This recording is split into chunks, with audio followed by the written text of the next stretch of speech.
The other interesting line in this, it talks about military threat or coercion against Australia is not necessarily just about invasion. So a lot of people that will say, is Australia, leaning into this threat of invasion too much? It's very unlikely to actually, result in an invasion on Australian shores. It's all the other things that could happen that wouldn't be that, but would be a huge disruption. Trade routes, whether it be cargo that can get to Australia, and crucially, the projection from military bases much closer to Australia, which is now a distinct possibility in our region. Well, that's exactly right. I think what this document does that many haven't is really articulate that nexus between security and economics, and how we've always known that we're a trading nation. We've always known we're a maritime nation. There has always been references to keeping those trade routes open, but the explicit acknowledgement of coercion, and it says economic coercion, but it also says other forms of coercion, and that is political, that is social, that is informational. We are seeing coercion really start to appear within our society, and and that's happening now. So one of the best things about this document, I think, is that it's not a pure military response.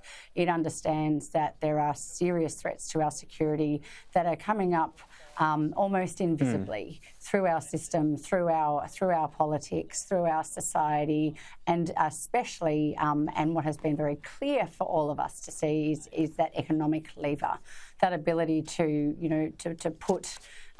pull that lever and put a lot of Australian industry and a lot of Australian companies in a lot of pain, and the willingness to do that to achieve strategic aims is clear. It's 100% clear. So good to see that reference and that connection between what we need to do as a military, but to understand that this is a really comprehensive, multifaceted and a complex threat. It's going to require the DFAT side. Really, really wonderful to see that we will have an investment in statecraft, because that is also how you get after some of this informational misinformation, disinformation challenge, and the coercion aspects and the manipulation of the narrative there as well. Yeah, not to mention how important it's going to be. Indo-Pacific region spoken about as the most important geostrategic in the world, and that's not just about military strength, that's around building those ties and hoping that the bases, Chinese military bases, are not built. What about our ability to project in the military definition back? So we've heard all about the nuclear subs and the point there.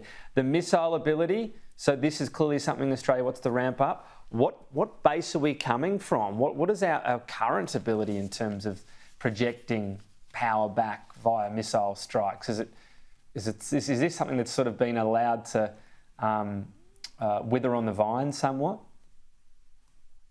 So we're coming from a low base. We really are, I think, at the moment. Our strike capability, and this is why you've seen some of the changes that you have seen to Army in the role as well as the capabilities that are going to it. I think at the moment we've got roughly the ability to strike around 40 kilometres, and that's not going to do very much to protect the Australian land when we're talking about confronting and challenging threats further and further from our shores. That's fine for if you're on a, if you've already got to an expeditionary operation.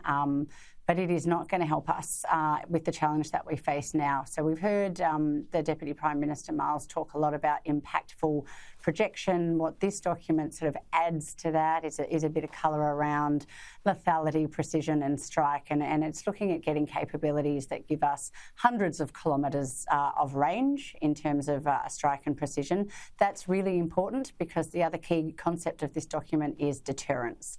And you cannot deter without credible combat forces. And of course, we need to be able to strike further afield with greater precision and with much greater capability. And we need to be able to do that as a very joined up and integrated force. Beck Shrimpton, appreciate your time today. Thank you. You're welcome. Thanks for having me.